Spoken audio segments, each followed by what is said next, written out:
is NVHA 19-0009, our 430th interview overall. And we're in Libby, Montana. Our northernmost interview. We've never had, in fact, if we were any farther north, we'd have to interview the guys who didn't go to Vietnam. And we have Doug Richey today. First of all, I'd like to thank you for allowing us to come and do this interview. Let's start off with the basics. What is your full name? My name is Douglas Wayne Richey. Okay. And the Douglas or the Wayne, were you named after anybody in the family? No. It was just two names my mother and father liked, and that's what they named me. Good solid names. Nothing wrong with that. And what was your highest rank in the military? I was an E6. E6, that would be, is that like a sergeant? I like a staff sergeant. Staff, okay. Well, Staff Sergeant Richey, where were you born?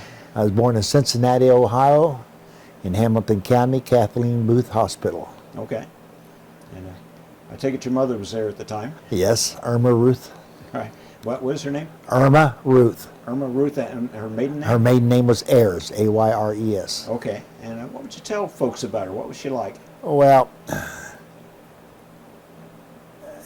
she was really a very nice person. The problem was in her teens, she didn't get along too well with people, and she was doing some management of a play or doing backstage management. Right. And I guess that people were pretty hard on her or whatever, you know, folklore, I don't know for sure.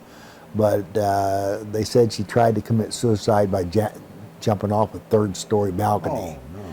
And she busted her leg up pretty bad. Her mom and dad, my mom and her, or my dad and her met after she came out of high school. And she and my dad got married. She was 21 and Dad was 26 when they got married. Okay. And of course I was born pretty quick thereafter. Yeah. Okay. And in later years, she became what they call a prescription drug addict and alcoholic.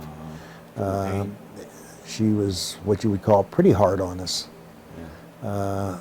She did do some work outside the house, but when I was about 15 or 16, she signed herself into a mental institution, and when she came back out because they couldn't keep her, she decided that she didn't want to stay any longer, so she just signed us kids over to Dad and took off.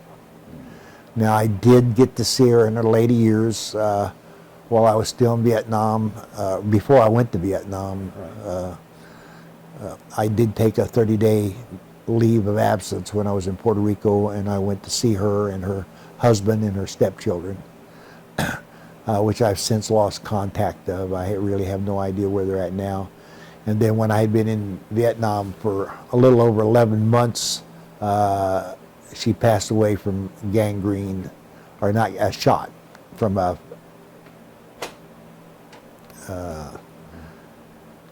what they call the yeah. I know what you mean. I lost it now. It's an antibiotic shot. Okay. She had her one leg taken off, all right, when she was still at home. So at that point in time, things did not work out. All right. So she finally decided she was going to leave. She got down there. She married, had a few good years down there, and then she got an infection in the bottom of her foot, and it just went haywire.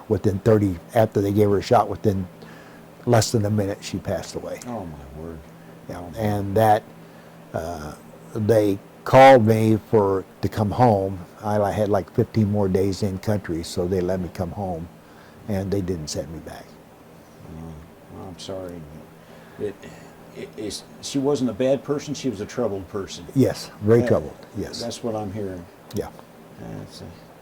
Well, people sure have some hard things happen to them.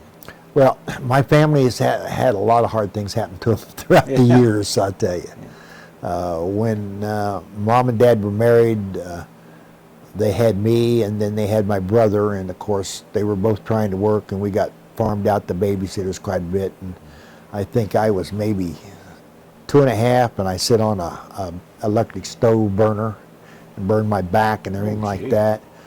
When my brother was maybe 2 years old, he's a year younger than I am, maybe 2 years old, he saw some concentrated lye, and he's got, a whole new esophagus and everything like that. So we had a little bit of trouble. He stayed with my grandmother. I went with my aunt and uncle until I would think I was maybe not quite 9 or 9 in that area. Then Mom and Dad got together and they bought a house in the country, and I went there for about 6 months, and then they brought my brother back up. Okay, so What's your dad's name? Robert Lee Richey. Okay, and what's the story on him? Well, Dad, he had an 8th grade education, and he was probably one of the most intelligent people a person could want as far as common sense, just knowing what's going on and that kind of stuff. And during the Depression and the war era, just before the war era, he was born in 1916, and before the war, he actually supported most of the 7 brothers and sisters by hunting and fishing. Okay. All right, the whole time. So he was an avid hunter, an avid fisherman. The family lore said that at one point in time, he and a bunch of guys in the back of an old Model T, and he sit in, and they went in and robbed the store, and he supposedly did 18 months in a correctional, whatever it might be. And then I don't know, between that time and the time he married Mom, it was just like a blank. I don't know much about it. Okay. Him and Mom got married, they had us, we went through all this stuff, and then I guess I was 15, Bob was 14, and all the stuff come around Mom. So we decided, she decided that she needed to leave, so she left. Now, you had just the one brother? I have one brother. You have any sisters? Or? No sisters. Jeannie was the closest thing to a sister to me, my cousin. Sure. My brother, it was kind of funny, when I was born, they didn't want any juniors, so my name was Douglas Wayne. Okay. And then when Bob was born, the family brought the bear pressure, and they named him Robert Lee Jr. Oh.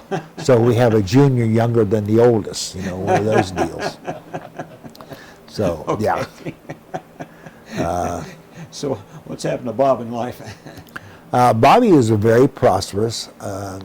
He struggled for quite a few years. He married.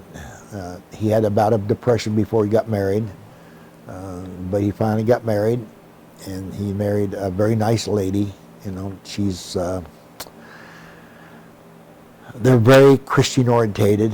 All right, much more so than I am. I'm a Christian, but I'm not to the faith that they are. I don't think. Maybe I am, and I just don't realize it. But they got married, and he was a manager for a Woolworth store for quite a few years, and then he decided he wanted to try his own life, his own way. So they bought a candy store, and then they bought something else, and just as time went, they had to sell it, couldn't do it. They finally borrowed some money from my dad, and they bought a scrapyard. Actually, it was a car crushing outfit. Okay. And they crushed cars. And then he decided, hey, you know what? Why should I sell to the middleman? So he bought a scrapyard, and then he got to sell directly to the people that bought the iron and the aluminum, all that kind of stuff. He thought he was going to have to work until he was in the 90s, but it comes when they had the big aluminum shortage and some other things. He put it up for sale, and I think he got like $10 million for the business. Smokes. So he was very, very gracious. He split it between the two of his 3 sons worked for him. Right. All right. So he split it between them and the younger son, and then they built a motel in Florida, down by the Sulfur Springs area, and they're doing very well now. Wow, that's great. Yeah, it's a great success story, and I'm very proud of it. I really am. Well, and it shows what you can do in this country. Yes, it does. a little ingenuity and a lot of hard work, you can go places. You really can. I followed a little different track. When I got out of the service, well, the whole story about the service is kind of funny. I was in Vietnam, and then I went to Germany. I took my wife with me, Yeah. and I was an E6 at the time, and my ETS was coming up, and they wanted me to re-enlist, and I told them, well, at that time I knew they were going to start, rumors were they're going to start rifting officers, and I wasn't going to stay in as a enlisted man, so I told them, well, if you want to make me warrant, that's fine. So they hem-hawed around with it for about 6 to 8 weeks.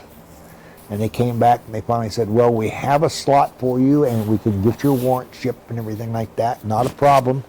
I said, okay. And he said, your orders will be here in about 4 weeks. And I said, my orders, it's going to take more than that. And he said, no, this is travel orders. And I said, what do you mean by travel orders? He said, well, the only slot we could find was back in Vietnam. Oh, boy. And I told him in no uncertain terms that was not going to work. Yeah. I don't know if they believe me or not, but it come down to the point where I was 72 hours from being supposedly ETS discharged. Right. And they came to me and said, well, aren't you going to re-enlist? And I said, no. And they had me back to the States and out in 72 hours. Wow. As an E6, yeah. Yeah. So, and I started on the eastern seaboard up by Fort Dix. I went up to Boston, and I just kept going down applying for different positions. And when I finally got to Florida, which I had sent my wife back 6 weeks earlier, because I just knew something was going to happen. Yeah. So I sent her back early, and she was living with her mom and dad. And I got down there, and it so happens when I interviewed with a company in Atlanta, they had an opening down in Orlando, and her mom and dad lived in Miami, Dade County. Out. And so I decided to accept that position. Right. And that was pretty much how we got to Florida and the course. And I worked with them for probably 4 or 5 years. They moved me to Nashville, and then they moved me here, and they moved just all over the place. And I finally, another company offered me a job, and I took that one. And I ended up back into St. Louis for a while. Mm-hmm. And then at that point in time, another company offered me a job, and I just kept going from company to company to company until I ended up with Verizon, or actually it was a company called Continental Telephone Company. Sure. And they merged and everything, and it all come in, by the time Bell got done, it ended up being Verizon. Right. So I worked for Verizon for another 16 years. Until it came time to retire. And I probably wouldn't have retired just yet because my wife wasn't ready to retire. She still had another 4 or 5, maybe 6 years to go, depending on what she was doing. And they offered me a golden boot, and I took it, okay? Gotcha. And, I took the retirement, and I came up here to Libby. A friend of mine retired at the same time. And he invited me to come up the next year to do some fishing. So I came up here, and I spent 2 weeks up here. We had been coming up here. It's a convoluted story, but we had been coming all the time. We were looking for some place to retire. It had to be west of the Mississippi and north of Colorado or north, because I wasn't good. So, and we visited a lot of places. I mean, all through Wyoming, Colorado, Utah, I mean, just all kind of places. And it had to be west of Washington and Idaho. I just had a certain image in mind. Right. And the friend that retired at the same time I did, they had taken a vacation and came out here. And when they came through, and this happened in I want to say 98, 96, but they said, you ought to go look at this town called Libby. And he said, the land up there is pretty cheap. He said they had this big asbestos scare up there and all that going on. And I said, okay. So we were going to Glacier. So we just made a quick swing over here and spent a day and a half here and kind of liked it. Yeah. Went on to Glacier, and the next year we came back up and we spent a week here. And just things progressed. I mean, at that time I was getting 4 or 5 weeks vacation a year, so we could kind of move wherever we wanted to go.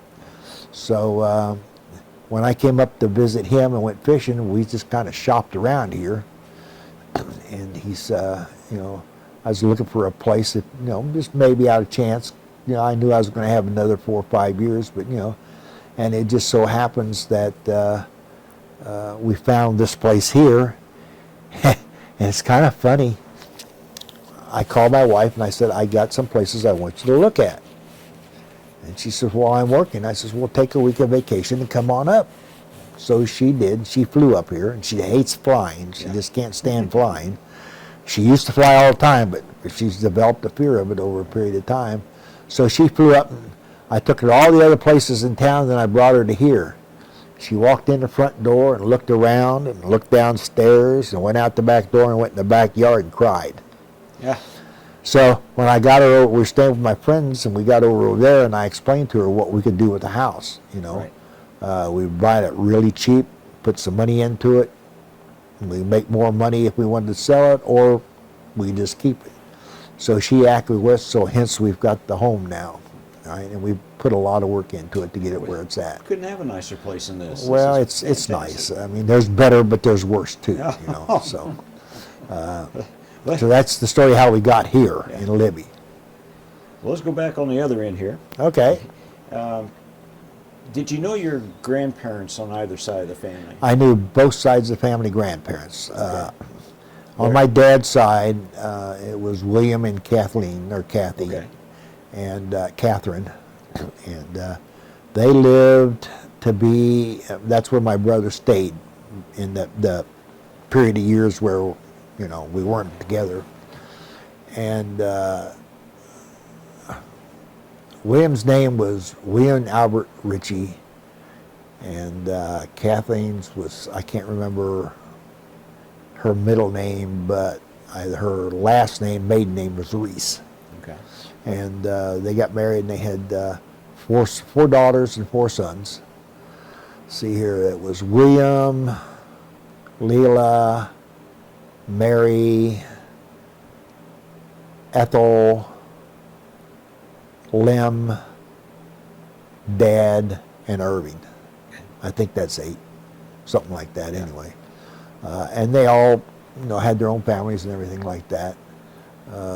Then on my mom's side... Wait, what do you remember about them personally? What do you remember about your grandpa? Grandpa, he was kind of funny. I mean, he had a full head of hair when he passed away, just about as white as yours. Yeah. Grandma's hair was long, black. She was about 5'2" in her stocking feet, and her hair actually touched the floor. Wow. And I can remember she used to sit, she'd braid it all up. Then she'd take it out at night, she'd put it down underneath. She had a chair that had arms on it that was hollow underneath, and she put her hair down there, and she actually combed the ends of it up. Oh, and she'd comb it down, and then she'd comb it up again. And they were an amazing couple in a way. I mean, they fought like cats and dogs, but you couldn't separate them. It was funny. And grandfather died, he died, I think it was on a Wednesday, and she passed away Friday night. Oh, for heaven's sakes. Wow. Yeah, well, they were a very short time, yeah. They were very, very close, but just, they couldn't get along, but they couldn't get away from each other, you know, one of those things. Now, Grandpa Ayers, her name was Clara and his name was Ora. They had Ralph, Uncle Ralph, and Mom. Ralph was born first, and then Mom was born. Uncle Ralph, they, unfortunately, both Mom and him had tendencies toward alcoholism. I don't know that Grandpa Ayers ever drank. I never saw him take a drink. They were very, very religious, actually. And Grandma Ayers was, she was a short lady, and he was a hulking big guy. I mean, it just, you know. Kind of like Jack and Jean. Yeah, only more so. He was even bigger. I mean, he was as tall as Jack was, but I mean, he was like this across the shoulders. He was a pretty good sized man. And he was a carpenter, and they came to live with us. I guess I was probably, well, I think they were there when we moved there, when I moved back home, when I left Shirley's, Leland and Sherm's. And he did work around the house, did all the carpentry and everything that he could. When we first went into it, we had no bathrooms. We had no running water. It was just an old pump out in the front yard, and the bathroom was a little old one-holder back in the back. He built a shed and put a nice little outhouse on it. They finally put a electric pump on the well. We didn't have any hot water. We had to heat it on the stove. Right.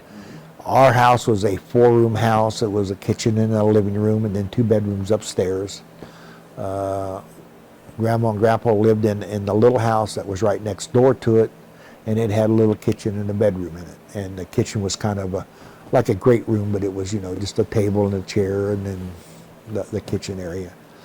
And we lived there for a few years, and Grandpa finally passed away, and they had a funeral for him, and I did get to meet some of her side. I did not know Mom's side that well, but I did get to meet some of them. Grandpa had 2 or 3 brothers and a couple sisters. Mom had 1 brother, and they all came in for the funeral. And at that point in time, Ralph moved to Arizona with his wife and 2 daughters, and Grandma elected to go with him. So it was just me and Dad and Bob and Mom at home. Whereabouts in Arizona? I think they moved to Tucson. That was the last word I heard. Now, we have lost touch with that side of the family. Sure. I have no idea. The last thing I heard that Uncle Ralph had committed suicide, and the girls were kind of on their own. Yeah. Gladys was a good woman, but she just didn't have the wherewithal after Ralph committed suicide. Oh, yeah. And I never knew when Grandma Ayers died. I have no idea where or when she passed away. Okay. I have no idea where actually it was a girl and a boy. It was little Ruthie and David. I have no idea where they went, what's ever happened to them. Maybe someday I can do enough genealogy, I can figure it out. Sure. And that's pretty much the story of the grandparents.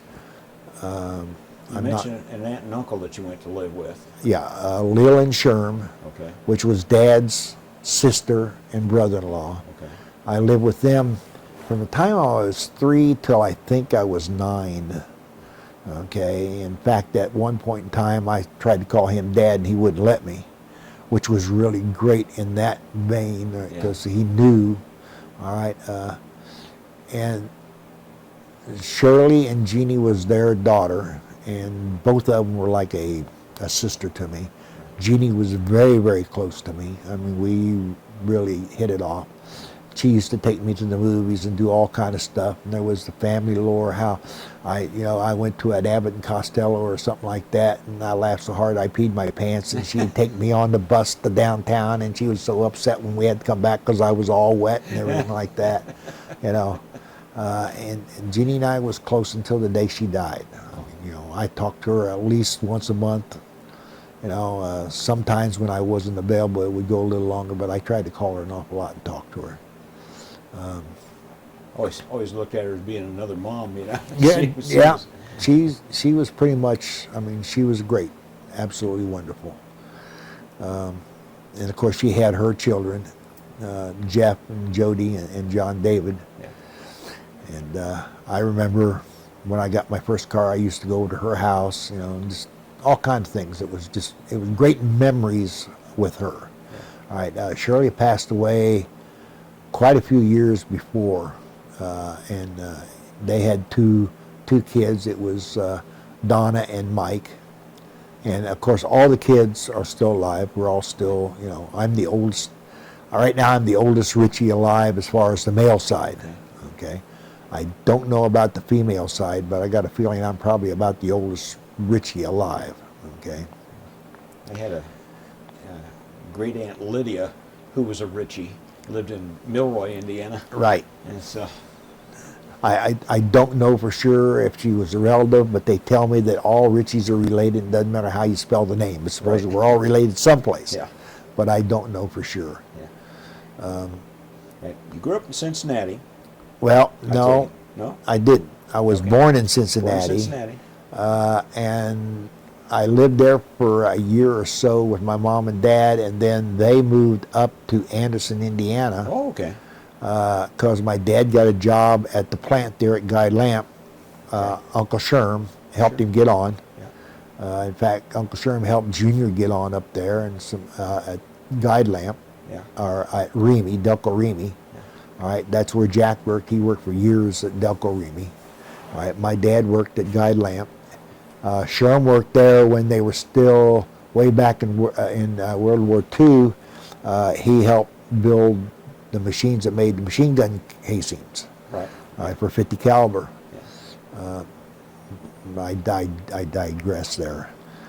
So we moved to Indiana, up to Anderson. I think I was just about maybe 3, and we'd already had the thing with the backside, the burning and all that stuff, and my brother and that kind of stuff. And so they kind of split us up. Bobby went to live with Grandma and Grandpa Richey, and I went with Sherman and Leela. And I stayed with them till I was about, I was in the 3rd grade. Yeah. So I had to be, 6, 7, 8, almost 9, not quite 9 years old. Maybe it was 8 years old. And they decided, because my grandmother and grandfather were getting ill health, they needed to get Bobby there. So they brought me there. They bought the home, and they moved there first. I moved there first, and then 6 months later, they brought Bobby up. Okay, so I did live with Sherman and Leela for quite a few years there. Where were they living at the time? They were living on 14th Street. Okay. And I can't remember what the address of 14th Street was. Almost to the end, though. Right where next to Nickel Avenue, and I can't remember what the cross street was, but there's Madison and Rabel, and I can't remember which one it was. Yeah, probably not. Yeah, it was quite, at that time it was still quite a far out. Now it's it's close to town as far as everybody's concerned. But they had a 1-2-bedroom house. Yeah, I think it was 2. It might have been 3, but if I remember right, it was a 2-bedroom house with a living room, dining room, kitchen, and basement, all that kind of stuff. And they really gave me my, I don't want to call it work ethic, but Sherm, he did a lot of good for me. Kind of foundation. He gave me the foundation that I needed to get along. And then when I moved back in with Mom and Dad, I don't want to say it fell apart, but there wasn't as much there as what probably should have been. Yeah. Mom was quite hard on me, and Bobby, both of us. Yeah. Now this is your natural birth mom? My natural birth mom. Did your dad remarry at some point? No, he never did remarry. He didn't. Once Mom was gone, he decided he wasn't going to marry again. Right. So that was kind of it. So where'd you go to school? I went to school in a little town called Sulfur Springs, Indiana. Oh, okay. My first 3 years, I went to Shadeland Elementary in Anderson, and then we moved out to Sulfur, and I stayed there all the way until I graduated from high school. Okay. I played on the basketball team. I played on the baseball team. I ran around. In fact, if it hadn't been for baseball and basketball, I probably would have turned out pretty bad. But I had to stay decent because I had to play. And I wanted to play, so I did play. Yeah. So What was Sulfur Springs like in those days? Well, back then, and not much different than it is now. When I was there, I mean, there was some business. Fatalies was downtown. Red Allen was downtown. The bank was there. Kronk's gas station was there. The precursor to the Iron Kettle was there. Okay. They had the Bluebird Cafe out across from the school at the time. I went through a lot of teachers and a lot of coaches coming up through from grade school all the way up through I graduated. In fact, as soon as basketball was over, I probably didn't go to school 2 days a week. Yeah. Okay, because I was out working, doing something, anything. And we had, I want to say, we had 26 kids in the class, or maybe even, we were the largest class that ever graduated from there, so it had to be around 26. And I think I placed 16th. Okay, yeah, and that was where I graduated. Somewhere, not quite the middle, but close. I was thankful for having a very large graduating class because I avoided being at the bottom of the class because Yeah. Well, I didn't get to the bottom, but I did get in the middle of it somewhere. That's not bad. I had one of my best friends. He went into service. Actually, it came about after I graduated. I worked for a logging company and a concrete company for about 3 to 4 months. And my dad and I weren't getting along very well then, so I just said to heck with it and joined the service. Did you graduate about 1960? I graduated in 1960. Yeah. Were there any teachers or coaches along the way that made a difference in your life? Coach Meister made a pretty good difference. Not necessarily all good, but and I don't mean that derogatively because I mean he had a tendency to play the better boys. All right, so and I wasn't the better boy, but I wasn't the worst boy, so I got to be on both sides of that thing. Yeah. The first 2 years I played for junior varsity, and then I moved up to varsity, and I started a few games at the end. So.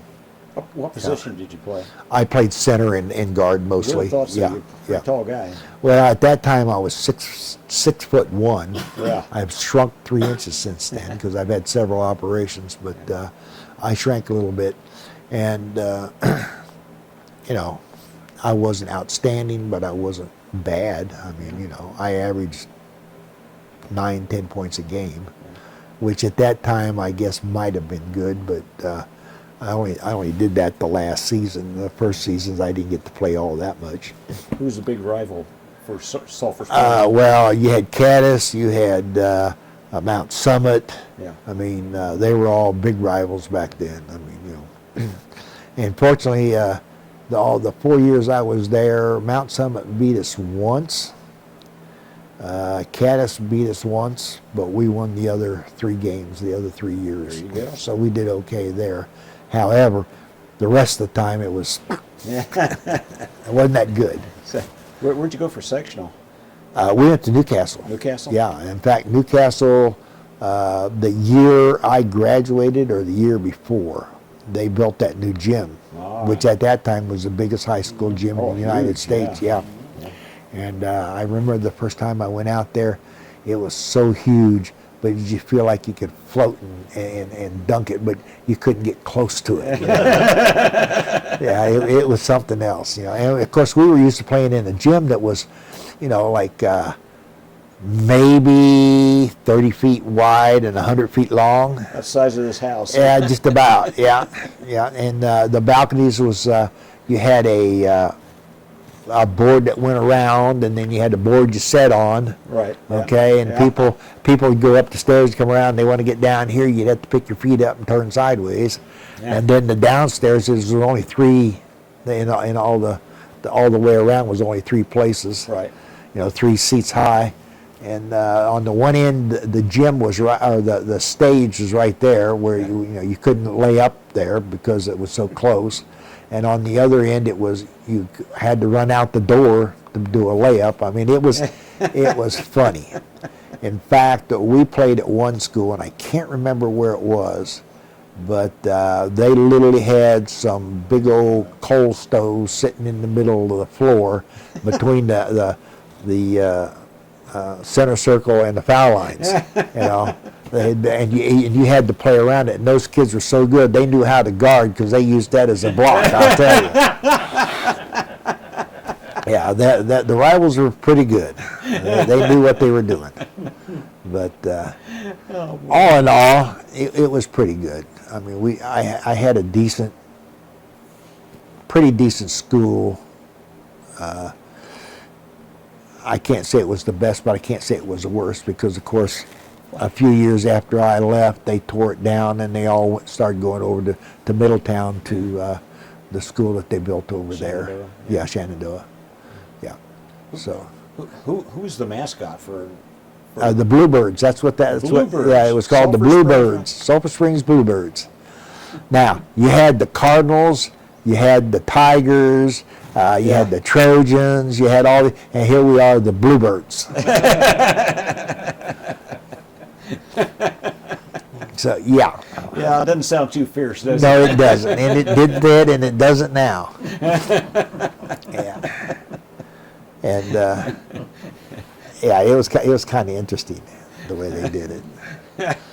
All you do is fly over and mess up their clean car. Yep, that's just about what it was. Okay. And how many sectional championships did you win? Believe it or not, we didn't win any sectional championships. Oh, really? Nope, we didn't win. They did win one. Well, they had what they call the county, and then they had what they called the sectional at the time. After I graduated, some of the guys that played, you know, the sophomores and juniors at that time, sophomores, freshmen, they won the county tourney, and they went all the way in the sectional, and I think Newcastle beat them out because Newcastle was so big. Oh, yeah. They're the only ones that ever won the sectional, you know, that I can remember. But I come up in the realm with Chris Pasadix and Jimmy Rail and Oscar Robinson and all that. They were my, I want to say, heroes because I was in the 8th and 9th or 6th and 7th grade when they were playing, and then I come up into that time. Okay, and of course both of them were Mr. Basketball and all that kind of stuff. You know, and that was pretty neat to be able to be when that was going. And of course, Oscar Robinson, as far as I'm concerned, was probably one of the greatest basketball players to ever graduate out of Indiana, for sure. You know, so. So having played in single class ball, what did you think about the class system? Well, to be quite honest with you, I don't like the class system. Now, there's things to be said for it. You know, some of your lower teams, like what we were in the lower classes, they had a chance. You know, they could go and everything like that. And of course, the higher classes always won. I mean, you just, the small schools like us that had 50 kids in the whole high school or like that, they didn't have a chance that they had 1,000 kids or 2,000 or 3,000 kids. It wasn't there. Even 500 kids, you know, you didn't have a chance because we had a small pool and they had a large pool. Sure. Pardon me. But I like the single class better than I do the multi-class. First of all, it's hard to keep track of who's who when you're in the multi-class, okay? But it gave, to me, it gave everybody something to strive for, you know, and I liken it back to like Kokomo, 500 people, all right? They come up with, you know, Jimmy Rail, of course, was the big gun up there, but they got a chance, okay? And like that little school they made the movie, Milan. Oh, yeah. I mean, who would ever thought that they would win in a class like that? I mean, a single class. It was really great. And I remember back when the Addicts were playing, I would keep score and all kind of stuff because we were learning how to do the score sheets and all that kind of stuff then. I mean, we played basketball in Southern Time I was this high, but and you see, just won the state championship. And, I wish.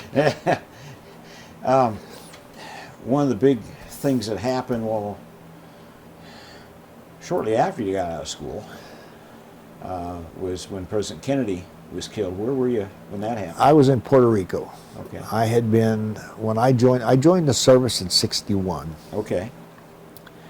And I went to basic training in Fort Littlewood, and from there I had enlisted for a special school. At that time it was a radio operator, transmission operator, Right. transmitter operator, and that kind of stuff. And they sent me to Puerto Rico, and I worked at Savannah Secas Naval Station. Okay. I was one of 5 people assigned to the transmitter area. And our main and our only thing was to keep the transmitters running at the time. Of course, we had some receivers there as a monitor, but Right. that's what we did. We kept all the monitors running, all the operations, everything like that. When I first went out there was 5 of us out there. Before they shut it down, there was 2 of us, and we would work, I want to say we'd work probably 3 days on and 3 days off, something like that. Okay. Which was great for me. I loved it, you know.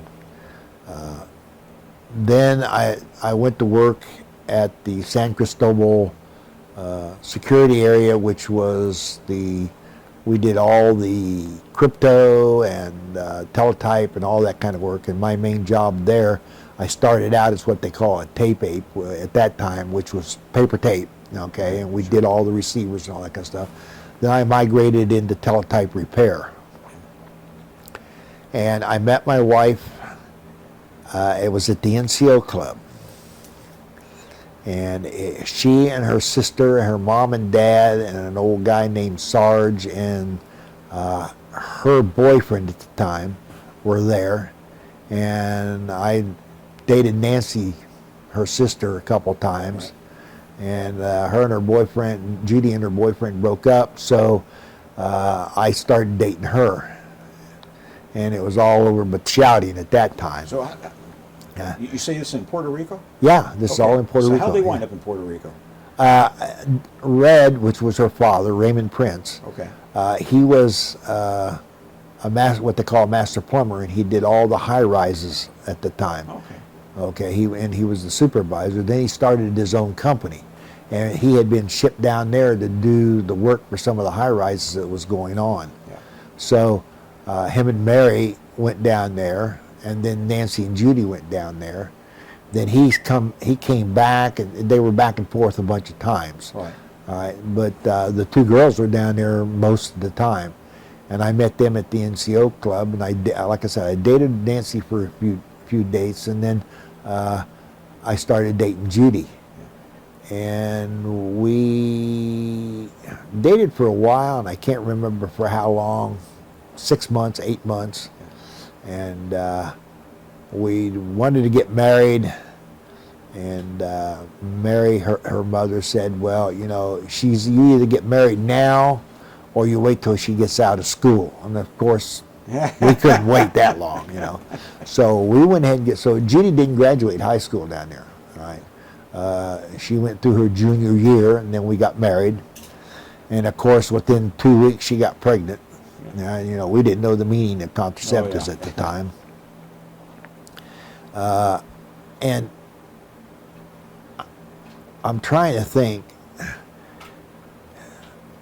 She was pregnant at the time, I'm pretty sure, when John F. Kennedy was killed. All right, and we had the big stand down and standby thing for him. And then before that, which was kind of interesting, we had the Cuban Gitmo thing. And I got picked to go to Gitmo, and I was over there for a couple weeks, and then I came back. And then when he died, we were in quarters at the time. I was only in E4 at the time, but they had what they call surplus quarters or sub quarters, which today is, you know, really pretty nice. Back then they were pretty nice. So we actually got quarters in there, and we didn't have to pay the full allotment for it. So we were pretty lucky. All right. But the day they shot him, or that all came down, We got called over to Fort El Morro, and we had to stand by and all that kind of stuff going on, memorial for him. Quite a shock. Yeah, it was.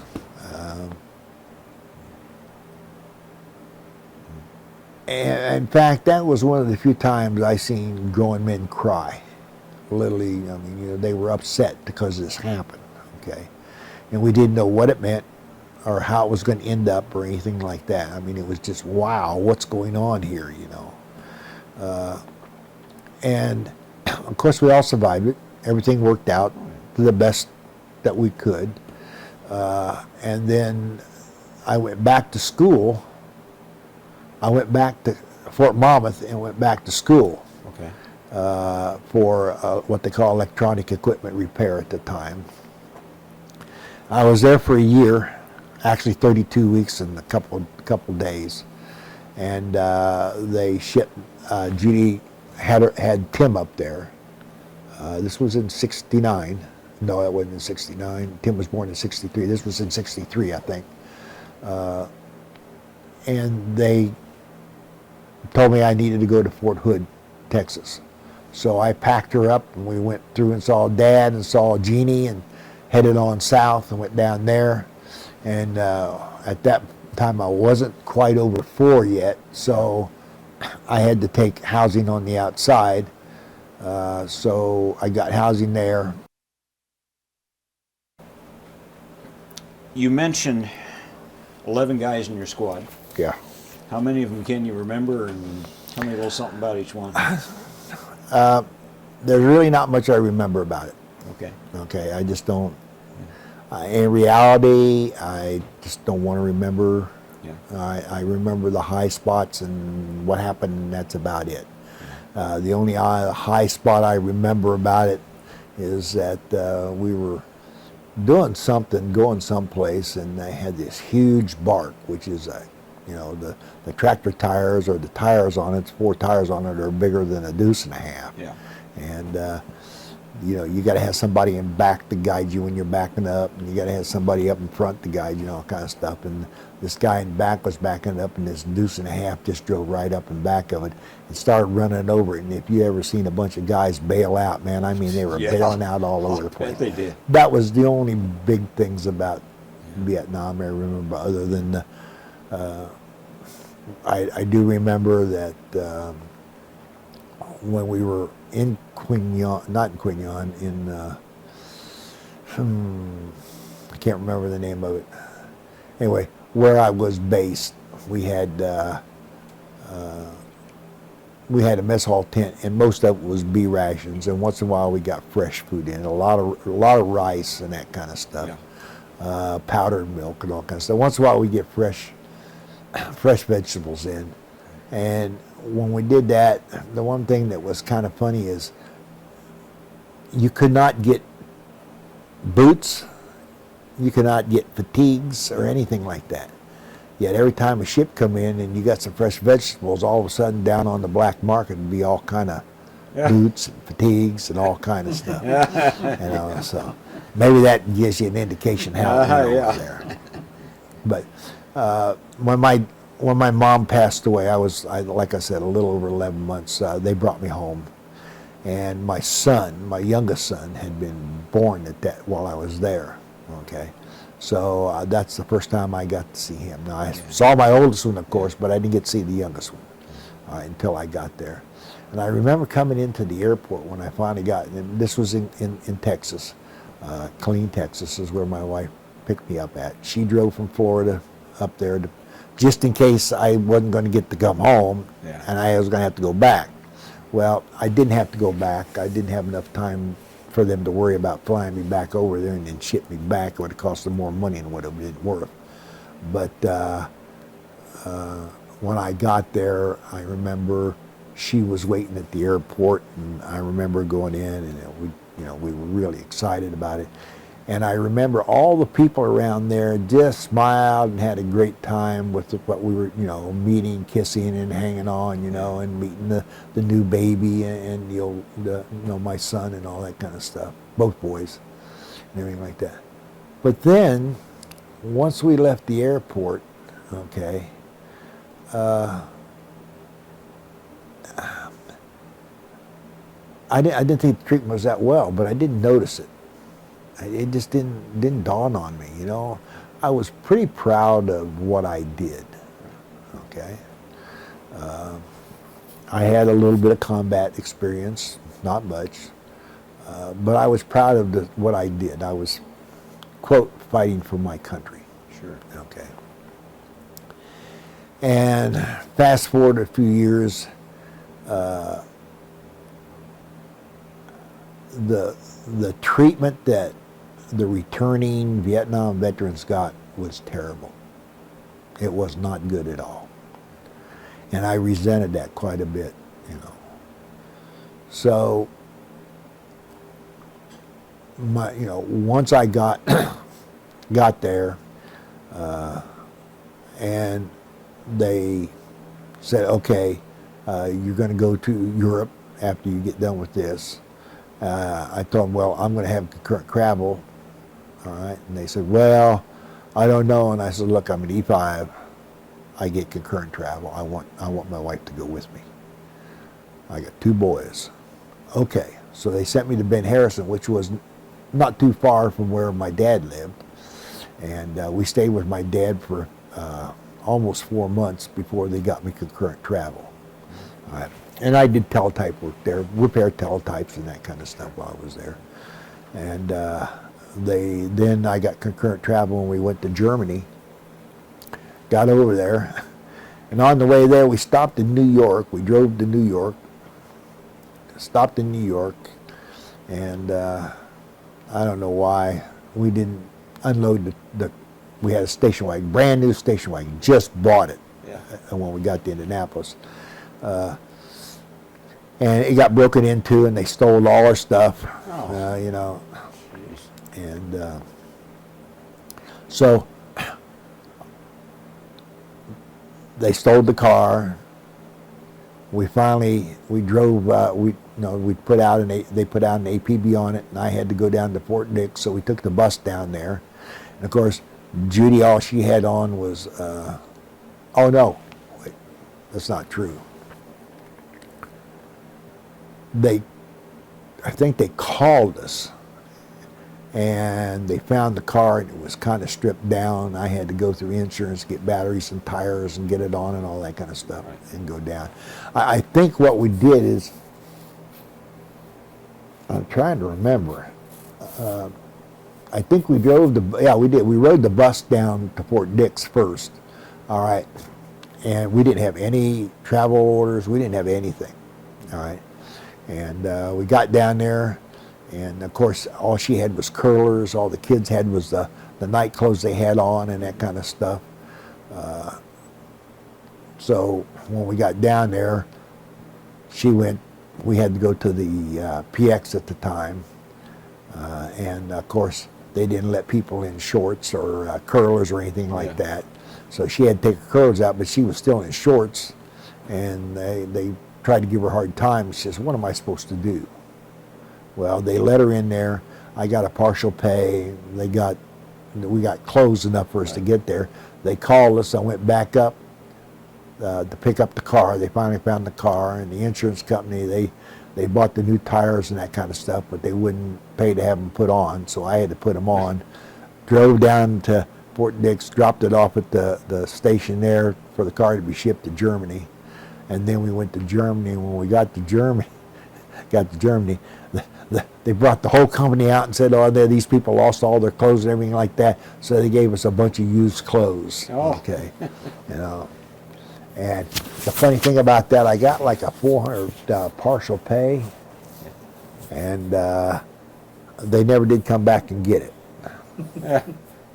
I never figured out how that happened, but they never did come back and get it. So at that point in time, we were with the 557 or 577 personnel company. I got my records that's got that in it someplace. I think it was the 577 personnel company. And it was another support company. And we had the motor pool and all that kind of stuff. and I helped build a complete data processing outfit in vans. You know, they shipped the vans in raw. We opened it up and we used the bolts, the bolt, you know, molly bolts and all kind of stuff, put it down, different things, shipped in it all. And we had quarters. We started out in temporary quarters, and then we got moved into permanent quarters, which is one floor down. We were on the fourth, then we ended up on the third, which we didn't have to move very far. Yeah. And I'm 86 there, and we designed and put this van together, and put the inverter on it, because they ran off. The generator put out 400 volts, and we had to drop it down to 110 and 200 volts, 220. So we got all that taken care of.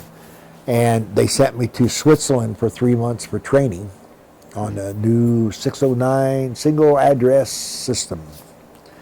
And I spent 3 months down there, and when I come back from Vietnam, I weighed 133 pounds. And when I come back from there, I weighed 177. Yeah. Because I couldn't take her with me. Now, she came down once, but right. I was on per diem and on travel and everything like that. And they have a dish over there called Swiss cheese fondue, and I just loved it. It was a great, and it put lots of pounds on me real quick. Like you eating better than rice? So much better than rice. So I spent 3 months there, come back up, we put the vans together, and I had Sergeant White worked for me, and a couple privates worked for me at the time.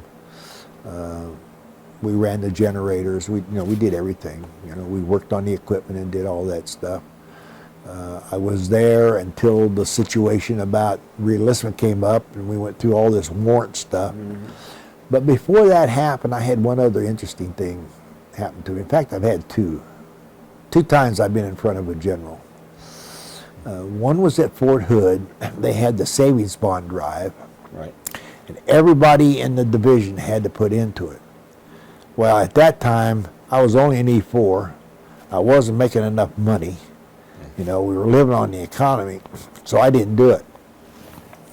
And there so happened to be 3 other people in the division that hadn't bought savings bonds. So I got called in,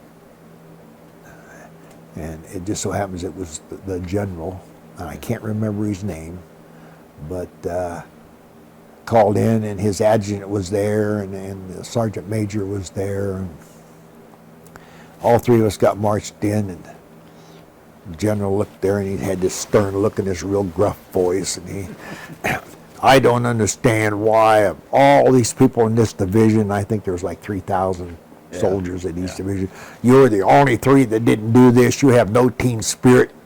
And of course I was an E4, and the other 2 were PFCs. And he looked at me and he says, I want to know, Corporal, why you're not being a team player. And I looked at him and I just says, well, General, sir, it's like this. I joined this man's army for freedom of speech and freedom of action. All right? And if I have to buy savings, I'd like to know why I'm here, because that's not freedom. I have a family to raise. All my money is going to my kids. No, at that time I had 1 kid. It's going to my son and my daughter. And I said, I don't have the money. Not even $3 a month to do it. We're on tight rations. Well, dismissed. Yeah. And all 3 of us got loose. Yeah. Nothing was ever said. So when we built the vans in Germany, we put them all together. One of the ARs, Army regulations, said that whatever electronic equipment you put in that had to be run off of a generator, each one of those vans had to have a rod driven into the ground, at least, I think it was 3 feet at the time, and it had to be a copper rod. And then the van had to be grounded to it. Well, we had 4 vans, but we only had 3 copper rods. So we had to order one, and it was going to take like 6 weeks for it to get there, because it had to come from the States. Why they couldn't find one over there, I don't know, but they could, or they would, whatever it was. So I had a warrant officer's name was CW4 Hurlin, and he was a real, pardon my language, buster.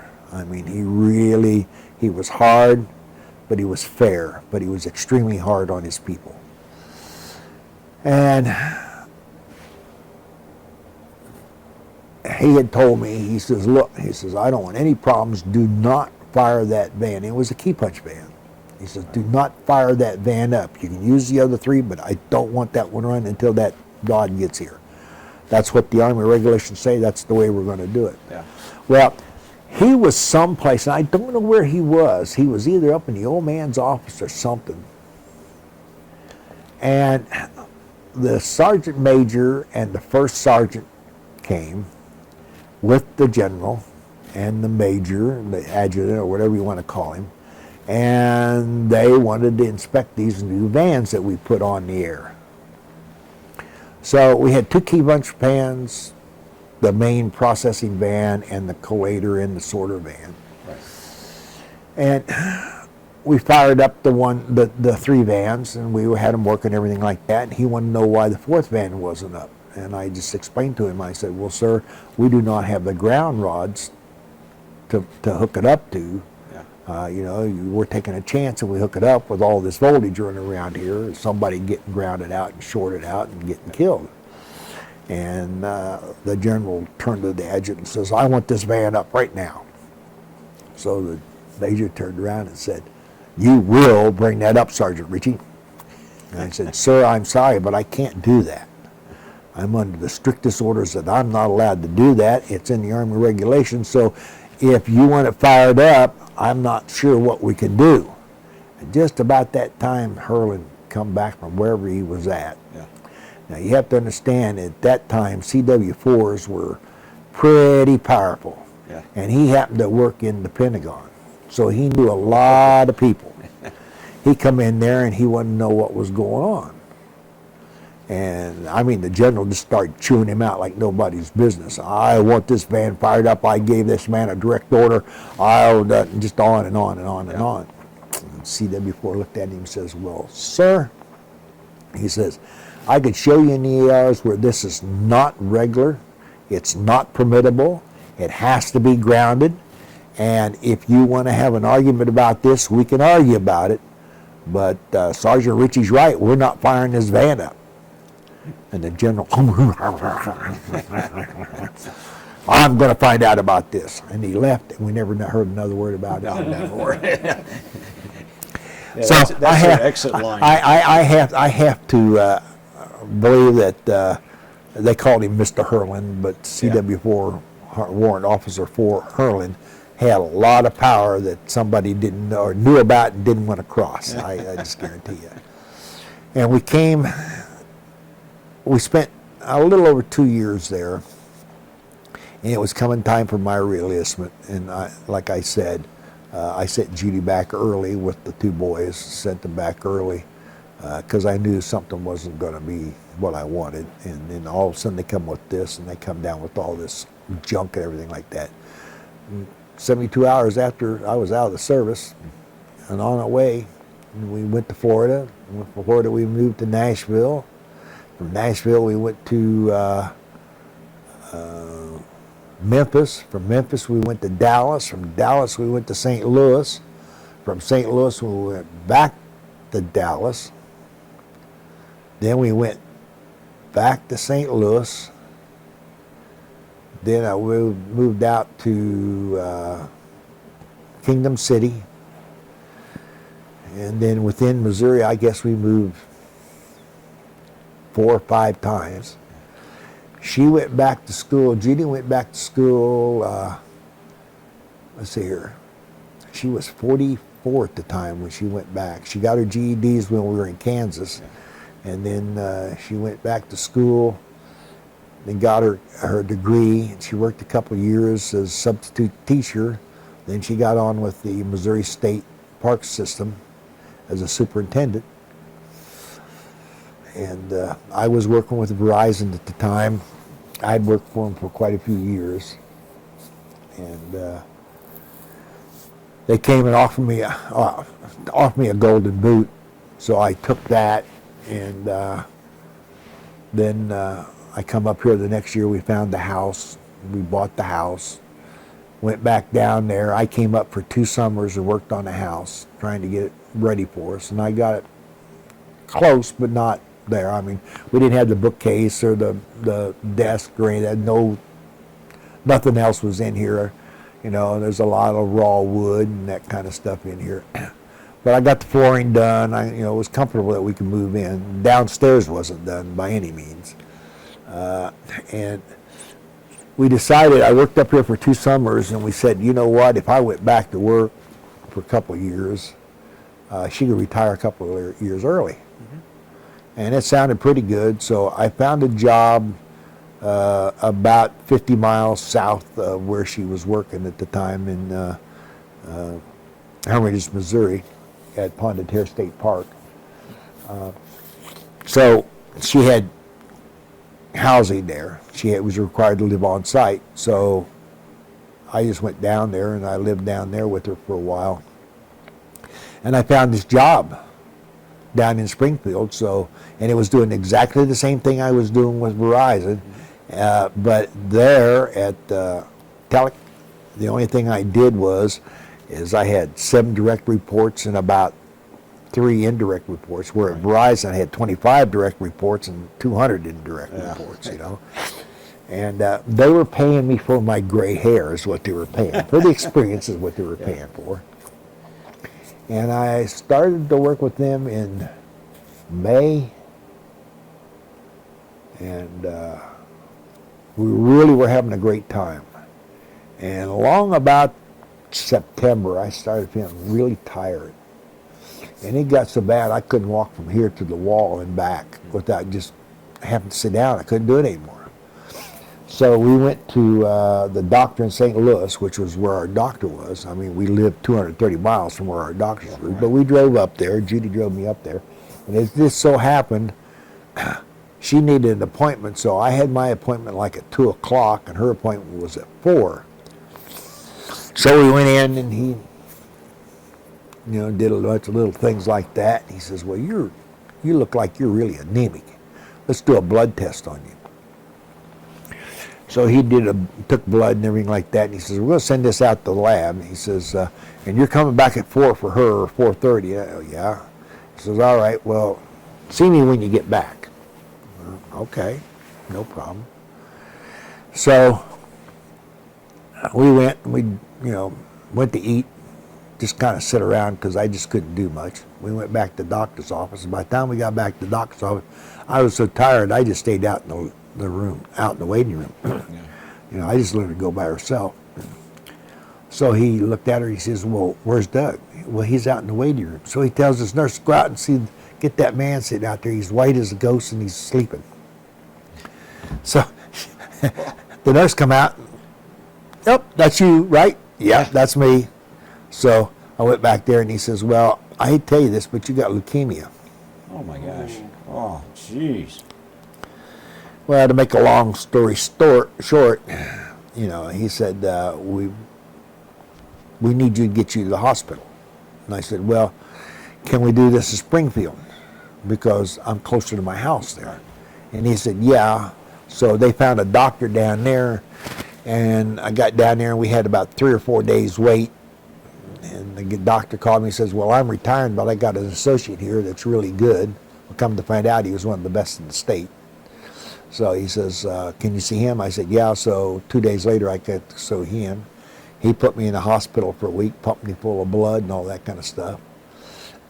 And the company I got on with, they were doing everything they could to accommodate me. Just do what you got to do, no problem.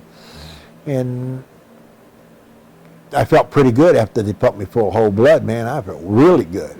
The best I'd felt in a long time. And about 3 days later, I was starting to feel tired again, and we were waiting for the results to find out what type of leukemia I had. And the whole blood started losing more oxygen, and the platelet counts started building so bad. I really felt really bad one day, and I told him, I said, I'm going to go home. And this is about 3 o'clock in the afternoon. I got home about 4:30, and I told Judy, I says, I'm just tired. I'm going to go to bed. And I went to bed, and she woke me up a little later and says, well, are you going to get up? And I said, no, I'm going to stay in bed until the morning when you set the alarm. Well, she set the alarm for 5 o'clock instead of 5:30, and that's the only when I got up was 5:30. And when the alarm went off, I heard it, but I couldn't do anything. The right side of my body, I just couldn't do anything with it. But I couldn't do anything with my left, and I kept kicking and doing this and everything. And finally, I slid off the bed, and I'm sitting there, and Judy rolls over, and she says, she didn't, she just didn't roll over. She hollered at me. She says, are you going to get up or not? And I couldn't say anything. And she, well, just because I set the alarm wrong doesn't mean you need not talk to me. And I didn't say anything then, and she got up and she looked at the bed, and I wasn't there, so she went out, and I wasn't in the bathroom, and I wasn't out in the living room. She come back around, she walked over there, and I was sitting on the floor. I had a stroke. Oh, the platelet count got so high, it couldn't push the brain, or the blood through my brain, okay? So she called 911, and they had the EMS there within 5 minutes. And I mean, we lived in the park. We lived like 5 miles from Hermitage, and we lived down in the park. And they got down there within 5 minutes. And because our bed was so big and the room at that time was so small where we were living, they had to get me up on the in a canvas carrying bag and got me out on the gurney and took me up to the highway and brought in a helicopter and sent me to Springfield to the hospital. And I was in ICU for about 3 days. And I tried to go back to work, but I just couldn't do it. Yeah. And Judy and I talked for a while. Well, I got out of the hospital after, and was working with the therapist and that kind of stuff. And I knew I was having problems. So I tried to go back to work, and I just finally told him, I says, you're paying me for quick thinking, you're paying for instant decisions. I said, I can't do it anymore. I said, it's just not there. I'm going to have to quit. And they said, okay, no problem. And they gave me a $2,200 laptop. Really nice people, great people. And went back home and talked to Judy for a while. And 3 or 4 months went by, and I started feeling better. And we started talking some more. And we thought, you know what? If I had the wherewithal to get up here and finish getting the house ready, she was just going to go ahead and bite the bullet, and we were just going to quit. And she was going to retire. So that's what we did. I come up here, worked on the house for another month or so, and went back home, and in September she retired. And bought the U-Haul, a truck, trailer full of stuff. Then I had my little thing, and we just drove on up here and moved in before it was actually ready. And then that was in 2008. Yeah, September of 2008. And we've been working on the house ever since then. And I recovered from the stroke pretty well. I mean, most people don't know, but if you talk to me and I'm trying to remember something under pressure, I have a hard time bringing it out. Right. It's just the way it is. Well, sometimes it's a little harder for me, but... Wouldn't have known you'd been as sick a day in your life just to look at you. Well, the funny thing about that, I've had my gallbladder removed, I've had my appendix removed, I've had 5 operations on this leg, I've had 2 back operations, I've had a shoulder operation, I've had 2 hand operations, I've had leukemia, I've had the stroke. What else have I had? I've had just 2 or 3 other things happened, okay? And at that point in time, I'm very bitter with the service for the simple reason that I was in a lot of denuded areas up there, so I was in Agent Orange. Okay. And I hurt my back in the service. When I went, I didn't have any problems. When I come out, I had back problems. And I had an asthma problem. which I didn't have then. Nobody told me I had to keep records of anything. Young and dumb, I just did what I had to do, rolled with the punches. Yeah. I had 2 or 3 back problems. I had my back operated on twice, all kind of stuff. I had the asthma, I had this and everything like that.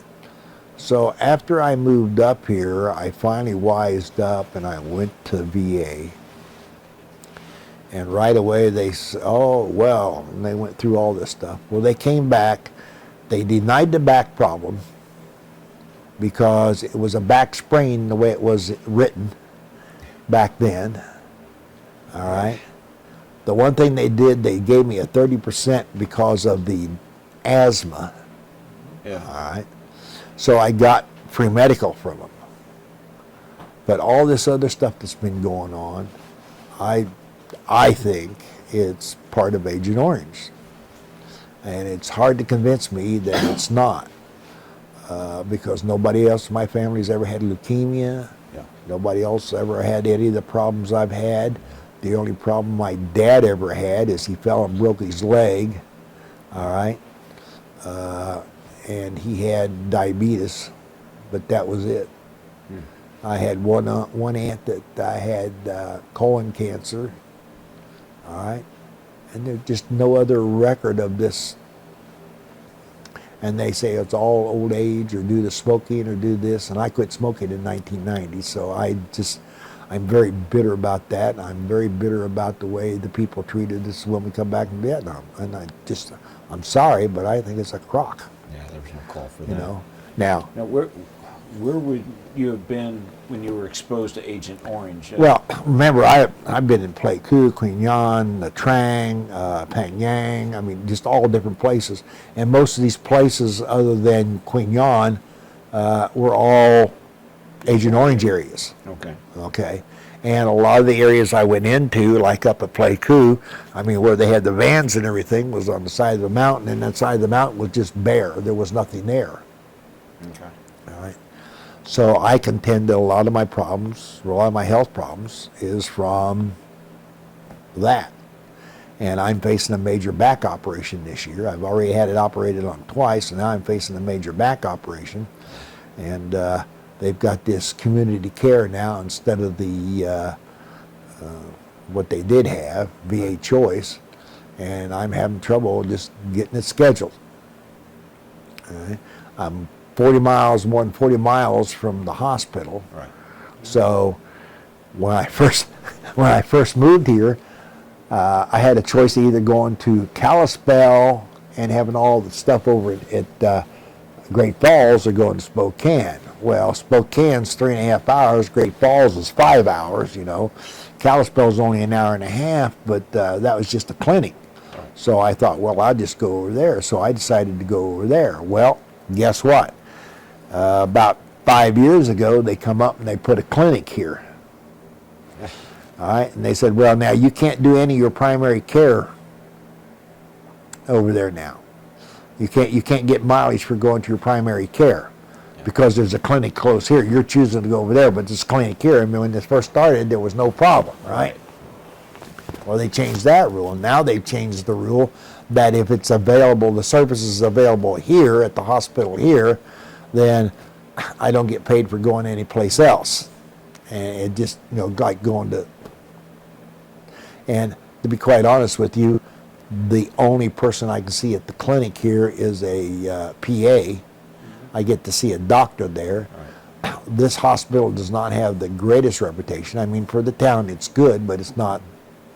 Everybody goes there and gets shipped to Kalispell, all right, or they get shipped back to Spokane. So I'm very, very upset about that. All right. I don't want something for nothing, but there are certain things I feel that I deserve that I'm not getting. Wow. But that's the way it goes. Life is what it is. That leukemia, that had to come through. Well, it was quite a shock, but Yeah. So how you standing with that now? I mean. Well, I'm in remission now. I have what they call CML, which a lot of people don't get until they're in their late 60s, early 60s. Well, mine showed up at that time. Right. Okay, so they denied that. All right, which in reality, I don't know if that's true or not. And what research I've done, yeah, it could probably be true. I'm not worried about that, but I am upset about the back. You know, that's ridiculous. I mean, if it was a sprain, it still can cause the problem. Okay, I've had disc operation, I've had bone spurs removed, I've had all that, and I didn't keep records of it. Okay, so consequently, I kept records about the asthma because the doctors that I went, they had those records. But all the doctors I saw back about my back and everything like that, especially the major operation back then, the disc removal, the hospital only kept it for 7 years and it's long gone and there's no way to prove it now. And the doctor's long gone too. So that's the way it goes. So, yeah. Yeah, we learned to keep medical records back when our son was struggling with an illness. And, yeah. I mean, and when Sue got sick. I blame the service for that. You know, they should have warned me back then. Look, you need to keep records for everything you do from now on. It's got to do with your back or with your asthma or anything like that. And they didn't tell anybody back there. And a lot of people are in my situation. They have no way to take care of it. I understand. I blame the service for that. Am I proud of my service? Yeah, I'm proud of what I did. But I do blame the service for not taking care of me. A couple service-related questions. Sure. You were in Germany for how long? I was in Germany for a little over 2 years, I think. I've heard fellows say they really like duty in Germany. They like the country and. I like the country mainly. Well, again, it was kind of a mixed bag. You know, a lot of my time I spent going down to Switzerland, all right, and back. I got into square dancing there. I got the call there. I got all kind of stuff going there. So I enjoyed it there. It was kind of a narrow situation for everybody, but it was enjoyable. I never got to do much off base, per se. Most of it was on base, right there at Mannheim, the little, you know, where we were at. Right. So, Mannheim, what they call Mannheim Barracks. I did get to go do some work in Heidelberg, you know. So,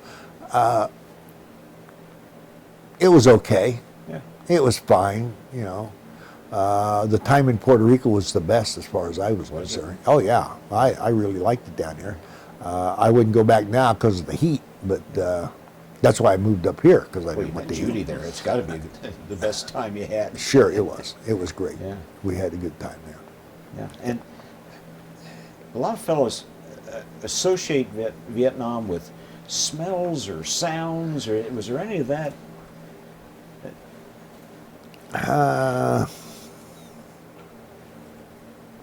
No, the absence of fresh food, that I associate with it. The loss of life I associate with it. Some of the highlights that I was telling you about I associate with it. But sights and sounds, I'm not, it doesn't do one way or the other. I do remember when I was at Nha Trang, or maybe it was, I don't know, one of the places over there I was at. They had, we were in big tents, like 20-man tents. And of course it got extremely hot over there. And we had an air-conditioned van. When I worked there, it was fine. As soon as I come out of there, it was instant sweat. And I tried to work at night as much as I could, so therefore I slept during the day as much as I could. And they had big airplane wings with tanks up there, and they would fill that with water. And they had PSP out on the deck, and they had a little fence around it, and you could go out there and take a shower. Yeah. Well, the Mama Sans back then, it's kind of an off-colored story, but the Mama Sans back then, they would actually go out there and wash clothes in the shower. Yeah. And you go out there and take a shower, no big deal. Well, there was this black guy there, and he must have stood 6'6", big guy, and he was very well endowed. And he and I went out there one day to take a shower. Now, I was here, and he was about 5 shower heads down there. Yeah. And they had 2 or 3 mama-sons there, and there was this real young gal there. And she would wash a little bit, she'd look up at him, she'd look down and giggle. She'd wash a little bit, she'd look up at him and look down and giggle. That's the kind of stuff I associate with Vietnam. Okay. The funny stuff that we were going to get into some family things here, but I don't remember if I heard Judy's maiden name. Judy's maiden name was Prince. Okay. Her father was Raymond M. Prince, Yeah. and her mother was Mary Frances Prince. The thing about that is that with Red, he only had, his name was Ray Prince. Yeah. And of course he had red hair, everybody called him Red. Yeah. Okay. He had no middle name. So he went to the service.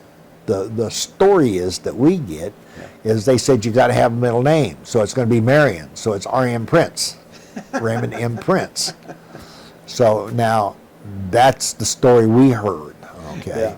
So, and of course, him and Mary, they were both in the service in World War II.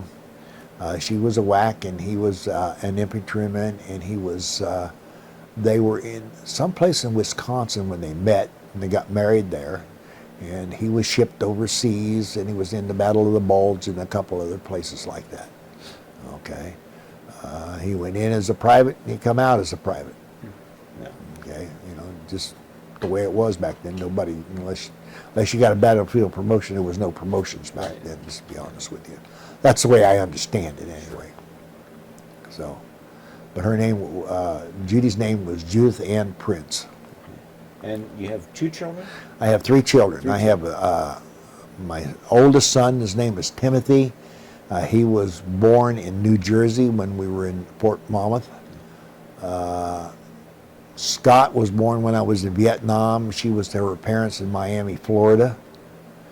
Robin was born after we were out of the service, and we came back, and we were in Orlando, Florida. Okay. So Tim was born in 63 or 64. Scott was born in 65, and Robin was born in 69. Okay. Yeah, 69. In fact, Tim's birthday is the, wow, 16th of June. Yeah. Scott's is the 21st of December, and Robin's is the 12th of May.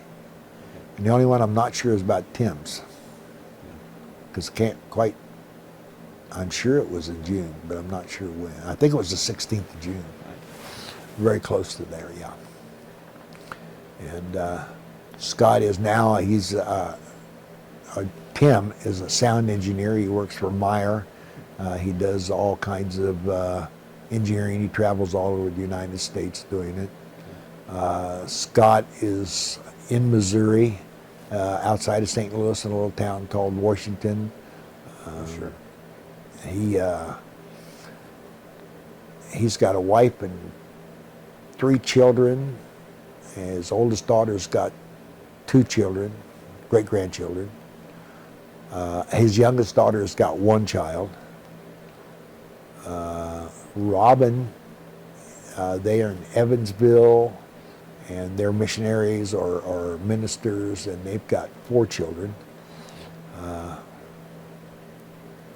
Evansville, Indiana? Yeah, Evansville, Indiana. Because we've just been to Evansville, Wyoming, so. Oh, yeah, Evansville, Indiana. Okay. Her husband's name is Bill, and her children are Zoe, Elin, Aiden, and Moya.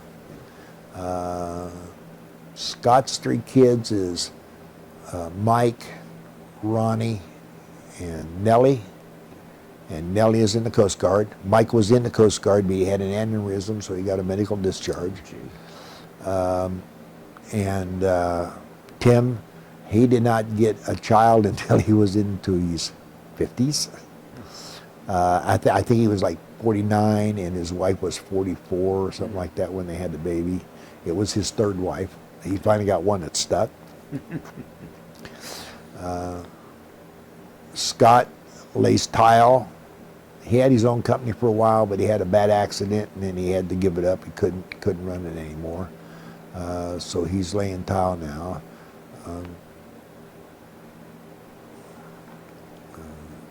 Eva, Tim's wife, is a concert violinist. She's a grandmaster of the Vancouver Symphony. She works with the Opera House. I mean, she's really pretty good. Could really play the violin, I tell you. And April, Scott's wife, works for Lowe's. She's a manager there at Lowe's in Union, Missouri, actually in Washington, Missouri. And Bill and Robin. Bill does financial work for a couple companies, plus they have their ministry. And she does a lot of work for the anti-abortion groups. Right. And what it is, she works for a group that they send people out to try and talk people into voting for people who are against abortion type thing. No heavy pressure or anything like that, but they go out and they canvass and they talk to people about it. Okay. So let's see here. What else? You had some family stories you wanted on the tapes here. Well, I remember one of the things. I've always been a fisherman and a hunter. I did it with my dad when we were really young. My dad and my brother and I were out frog hunting one time, and in Indiana, and Bobby was kind of in the doghouse, so he had to stand up on the bank with the gunny sack, and Dad and I, we did the frogging. And of course, we grabbed him by our hand back then, a flashlight, grabbed him by hand. Oh, yeah. We throw him up, and Bob catch him in the gunny sack. Well, Dad caught one time, and it was a nice sized bullfrog, and he threw it up, and they were in the gunny sack, and it got out, bounced down, went down in the water, and all of a sudden it come up and was floating on the water, and Dad reached out and grabbed a hold of it and picked it up, and there's a big old water moccasin on it. Whoa! Now, my dad was a very intelligent person. Now, he only went through the 8th grade, but he was very intelligent. Yeah. And he literally beat that water with that snake until it finally let go, and it took off. And he stood there and he looked at that frog, and he looked at where that snake went, and he looked at that frog, and about 4 or 5 times like that, you just see the gears running, the smoke running. Yeah. Now, what am I going to do with this frog? That was a poisonous snake. Yeah. So when we lived in Kansas for a little while when I was working in Memphis. In Kansas City. I was working in Kansas City, and we were living out in a farmhouse.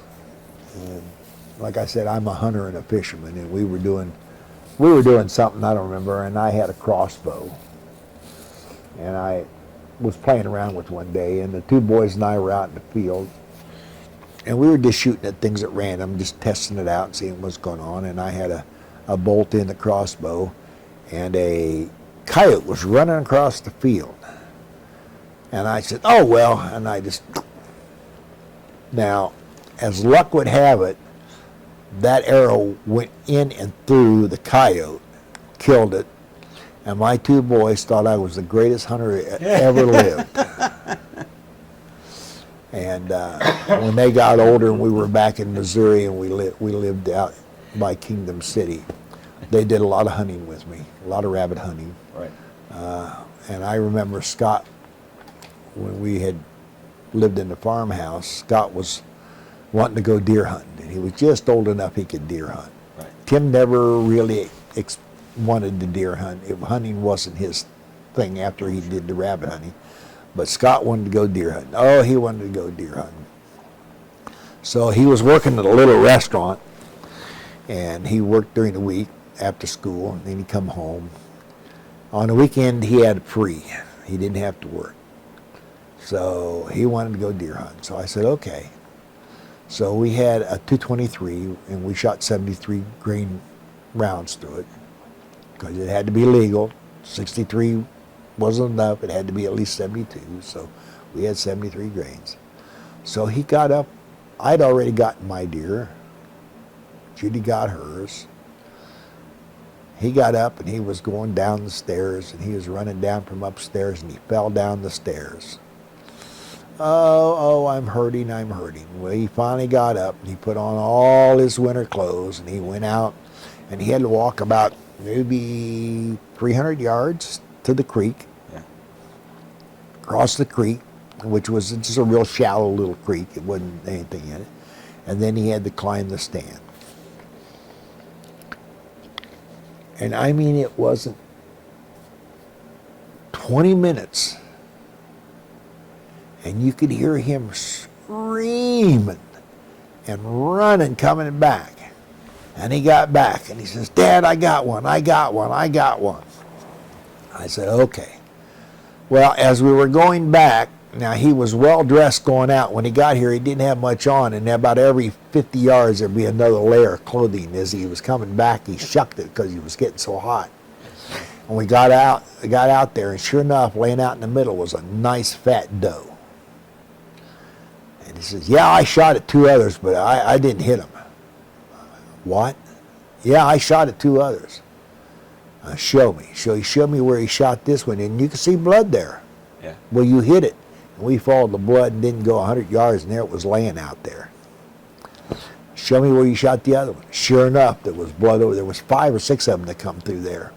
Sure enough, there was blood over there, and it followed another 50 yards out. There was another one out there. So he shot 3 deer in one morning, okay? Gee, and we only had 5 tags, and all 4 of them were already filled. So we had to do some quick skinning and cutting up because we couldn't tell anybody about it. Yeah. But he was so proud of himself. He shot that deer, and here he shot 3 of them. Yeah. Yeah. And my daughter she has an excellent voice, and she did some local playhouse stuff, and she really can sing really great. And I'm really proud of all 3 of my kids. They've done very well. They've done excellent. And that's really, I don't know what else to say. That's a great point in life to get to. It is. When you can be proud of all your kids, and they finally get through all their growing pains and stuff, and Well, land well. And We were really worried about Scott for a while because he was in and out of trouble for several years when he was in his teen years and up and through his 20s. And I mean, we were really worried about him. Yeah. But even after he got married, he was in and out of trouble for a while, but he settled down. About 33 or 34, he settled down, and he's made a pretty good life of himself. Yeah. Robin's always been good. Never had a bit of problem out of her. Tim, he went to college. You know, we helped him through junior college. He went through college, senior college on his own, got his degree and everything like that. He worked on Broadway for a while. He worked through the touring company for a while, doing sound and everything like that. Yeah. And now he's working for Meyer Sound, and he does all the troubleshooting and does a lot of design work and everything for him. So I really am proud of all 3 of my kids. Judy and I, we worked hard. All 3 of my kids have got work ethic, which I'm very proud of because I've worked hard. Judy's worked hard. We've never taken time off that wasn't needed to be taken off. We never called in sick for anything. I mean, it was just, we did what we had to do. And we didn't quite get enough for retirement that we'd hoped to have, but we've got enough to live on. We've got enough to be comfortable on. We have a little bit of discretionary money. So I would say all in all, other than the bitterness with the Vietnam era and the government or Army, whatever you want to say, VA, whatever you want to call them, I'm pretty happy. And you didn't get the easiest start in life either. You had No. some along the way. No, the circumstances around my childhood were not good. I really had an abusive mother, so to speak. My dad was very silent, didn't say much one way or the other. I got beat with a leather strap with a belt buckle many a time, I'll tell you. And I don't just mean whippings. I mean, my brother and I both got beat pretty bad several times. In retrospect, if I look back, yeah, it was probably good for us, but it wasn't the best thing for us by any means, okay? But you don't see that in the end result here. I mean, you Well, thank you, but there are some things that still are not the best, but they work. That's it. some people like me are blessed with good parents and a good foundation to begin with, and do okay. Others get a rough start, but then they just completely transform it into something good. Well, my brother has often said he's very amazed. Judy and I have been married for 56 years. Him and his wife have been married for 52 or 53. Yeah. And he can't quite understand why Mom and Dad got divorced young, Right. Right. but we stuck it out. Yeah. Now, was it because they got divorced and we went through the hard times? Who's to say? Or did we just find the right mates? Yeah. You know? There you go. Yeah, I really admire a guy that can finish Well, thank you, but and turn a negative into a positive. you have to look at it. It is what it is. I mean, you can't change anything. can't. You just do the best you can do with what you got, and that's the way it was with the Verizon. I started out with Verizon. I was, it was my third or fourth job, and I got laid off from the one, and I was working for a little interconnect pulling cable, and I started with Verizon, and I rose from there to be a regional director. So it come out good for us. Sure. And like I said, my pension's good, my Social Security's good, Judy's pension's good, her Social Security's good, so we have enough money to live on. Yeah. We're working now because we don't want to get in savings anymore. Sure. To do stuff to the house, and we're not going to work next year. I mean, we don't need to. We're about got the house where we want it, so why, we got a camper out there and we got a truck. We're gonna take off. We're gonna do some traveling. Yeah. Enough is a key word. There are people out there with $1 billion and they don't have enough. Right. And if you could recognize that enough, then that's true wealth. I've told Judy many a time, I don't want anything that's not due me. I want what's due me, but if it's not due me, I don't want it. I don't need it. I've got what I want. I've got a good wife. I've got good children, albeit took a little while to get there with a couple of them, but we've got them, okay? And I'm very proud of all of them. Is there anything in life you haven't gotten around to doing that you wished you could have done? If you had all the money and health and fly to the moon. There's a lot of things I would do if I had the money to do it. There's a lot of things I'd really like to do. Like I said, I'm an avid hunter, but I'm too old to go up traipsing through the mountains now to go hunting and everything like that. But I wouldn't mind if I had the money to go down and get a tag to go shoot a buffalo. I'd love to do that, skin it out, take care of it. I wouldn't mind doing a cruise trip to Alaska. In fact, when Judy and I first got out of the service, we really thought about homesteading. We really wanted to do that. Yeah. On one hand, we had 2 kids. On the other hand, we wanted to go to Alaska. And fortunately, the 2 kids went out. They got what they needed. Then we had the third one, and there was no way. So when we moved up here, we knew we were too old to go to Alaska. Right.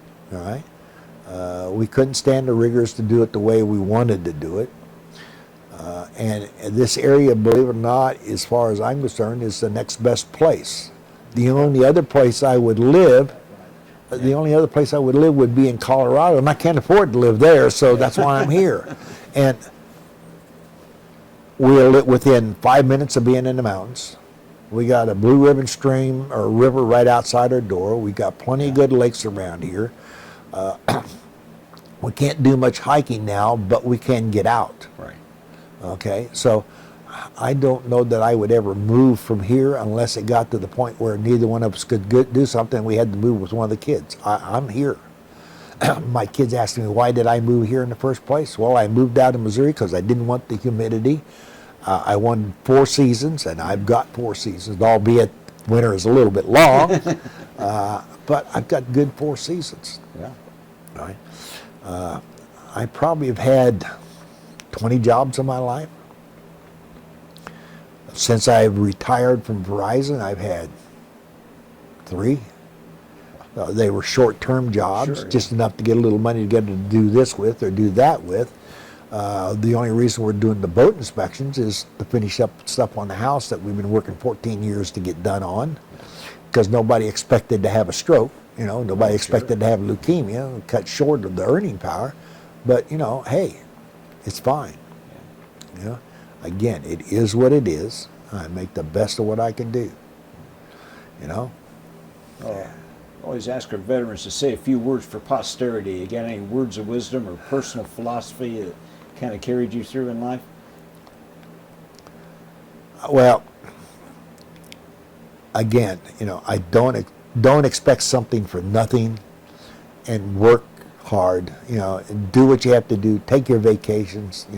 I mean, to me, it's a no-brainer. I know. I feel sorry for some of the homeless veterans. They didn't have the wherewithal to carry some of the weight that some of us have had to carry and that we've carried. But, the one, VA has been good to me as far as they replaced my knees. They've done the operation on my shoulder. They took care of my cataracts. They took care of my carpal tunnel. They've been bad to me because they deny the back, they deny the leukemia, they deny the arthritis, and all that kind of stuff. But I'm 77. I've had 17 operations. I feel pretty good for being that way. I can still work. Although it's harder when you get older. But I can still do it. But we're only doing boat inspections 3 or 4 months out of the year during the high season, so we're fine. Yeah, that's great. Yeah. Well, Staff Sergeant Richey, I want to thank you for this interview and for your service to our country. Well, thank you very much. Appreciate you.